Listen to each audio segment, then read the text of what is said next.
Notícia boa para o mercado financeiro. O Congresso aprovou o marco regulatório das criptomoedas, que aumenta o poder de fiscalização do governo sobre o setor e traz mais segurança aos investidores. O texto aguarda a sanção do presidente Jair Bolsonaro.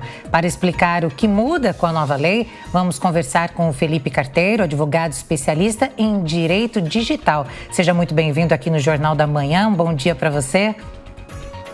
Bom dia, Elisângela. Bom dia a todos aqui da Panflix. Explica pra gente como esse marco legal ajuda a proteger os investidores de criptomoedas. Claro, como você bem colocou, o marco legal é uma notícia muito importante aí para um setor de mercado que vinha encontrando de alguma maneira uma crise de descrédito, né, muito causada aí pelas volatilidades que estão ligadas às criptomoedas e por conta aí de recentes notícias de fraude ou mesmo de má gestão de recursos de investidores por corretoras especializadas com a utilização de criptomoedas. O projeto de lei ele é bastante genérico, tá? Essa é uma tendência legal que vem sendo utilizada aqui no Brasil, porque ela cria aí diretrizes para o mercado e submete aos órgãos reguladores, aqui no caso das criptomoedas podem ser vários, como a CVM ou o Banco Central, a necessidade aí de regulações específicas sobre cada operação que vai ser utilizada, tá? Então, quando a gente fala de criptomoedas, a gente pode falar desde o Bitcoin, que é uma criptomoeda aí que é usada pode ser utilizada aí como mesmo uma moeda numa troca e venda, né? Como aí a gente tem uma série de outras alternativas, como as NFTs, os tokens de utilidade, todas essas espécies de criptomoedas vão estar aí reguladas a partir de agora no caso de aprovação desse PL.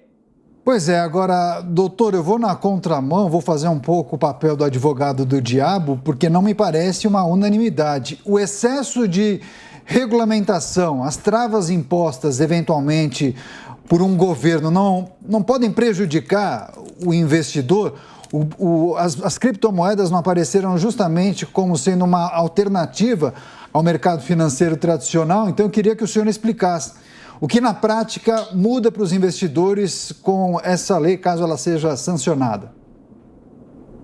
Não, perfeito, seu entendimento é esse mesmo, as criptomoedas vêm aí, né, principalmente o projeto do Bitcoin, vem como uma resposta à gestão feita pelas instituições financeiras dos Estados Unidos na crise de 2008, só que desde então há sim uma necessidade aí, principalmente num mercado como o brasileiro, que é um mercado com menos know-how de investimento, tá? Se nós compararmos o nosso mercado com o mercado norte-americano, por exemplo, a gente tem um grau de investimento em recursos de risco muito menor. Então, o projeto ele vem sim como uma baliza, né, como um instrumento importante para dar segurança para os consumidores. Como ponto, né, uma contrapartida importante é de que o PL, por ser genérico e conferir aos órgãos reguladores, né, a opção, né, a prerrogativa de regular o setor, a tendência é que essas regulações sejam mais técnicas do que regulações que eventualmente advêm do Poder Legislativo, que é um mecanismo, né, que cria mecanismos muito mais voltados a uma resposta social do que efetivamente a um atendimento técnico do setor. Então, a gente entende aqui que com a CVM ou mesmo com o Banco Central pautando, né, esse tema, levando a consultas públicas e emitindo aí portarias de regulação, o mercado vai estar sim um pouco mais protegido e criar mais confiança para os investidores. Roberto Mota. Bom dia, doutor. Eu tenho duas perguntas. A primeira é na linha do que o Daniel falou. A origem da criptomoeda, quando a gente vai lá, né, ver a origem do Bitcoin, do Satoshi, eu esqueci o nome lá do criador do Bitcoin. Nakamoto. Então, a origem filosófica é retirar do Estado o monopólio da moeda, né? Então, existe uma vasta teoria explicando o dinheiro, na verdade, ele nasceu no mercado e depois ele foi tomado pelo governo e o governo assumiu o monopólio de criar o dinheiro, de imprimir o dinheiro, e isso tem consequências nefastas porque dá ao governo controle sobre a inflação e o nosso poder de compra. E aí surgiu, por exemplo, o Bitcoin, cuja grande vantagem é que ele tem uma quantidade limitada, né? Você vai chegar um dia em que ninguém vai mais poder criar Bitcoin novo. Então, um instrumento muito forte contra a inflação. Então, isso é essencialmente uma coisa do mercado privado. Então, a minha primeira pergunta é, o governo, o Estado entrando para regulamentar, ele não vai afetar justamente a característica principal do Bitcoin e das outras criptomoedas, que é a independência do Estado? E a segunda pergunta que eu lhe faço é em relação à capacidade dos nossos legisladores. A gente, a cada dia, descobre que ela é menor e ficou famosa aquela referência que um certo senador da República fez às cleptomoedas e ao Bitcoin, né? Ele fez durante uma CPI aí. Eu queria que o senhor me ajudasse a entender essas duas questões. Não, perfeito. O entendimento é esse mesmo, tá? Os defensores aí de criptomoedas, vamos dizer, os que são os mais originalistas, certamente vão ser contra o projeto, porque ele vai de encontro com a principal premissa aí do Bitcoin, que foi justamente retirar o Estado por completo das relações utilizando cripto. Mas a gente vê aqui no movimento de que, com o aumento de investidores, vamos dizer, os investidores leigos nesse mercado, há sim a necessidade de uma resposta social, né, de uma resposta estatal no sentido de regular o setor.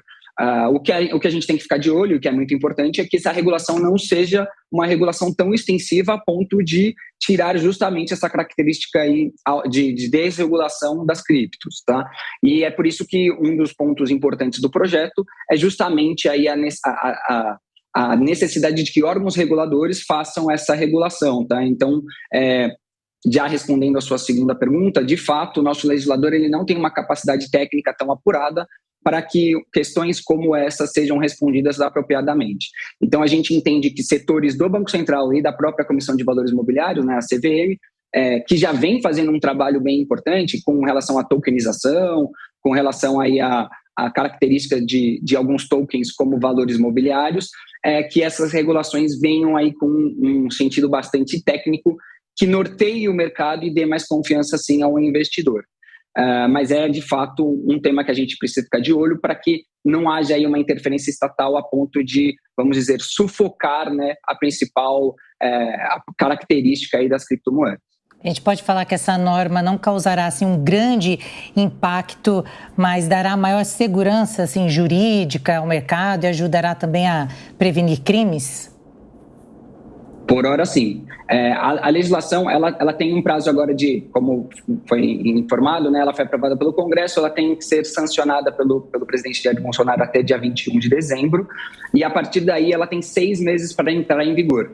Nesses próximos 6 meses, então, a gente pode dar certeza que o primeiro semestre de 2023 vai ser muito importante, justamente para que a gente acompanhe aí quais vão ser as normas editadas pelos órgãos reguladores e, a partir daí, a gente consiga ter uma posição mais definida do que o mercado vai se tornar, tá? Se um mercado extremamente regulado, o que não é o ideal, ou se um mercado aí que ainda é desregulado, mas que dê sim mais segurança aos investidores em geral. Muito bem, conversamos então com o Felipe Carteiro, advogado especialista em direito digital. Muito obrigada pela sua participação aqui no Jornal da Manhã. Obrigado a vocês, bom dia.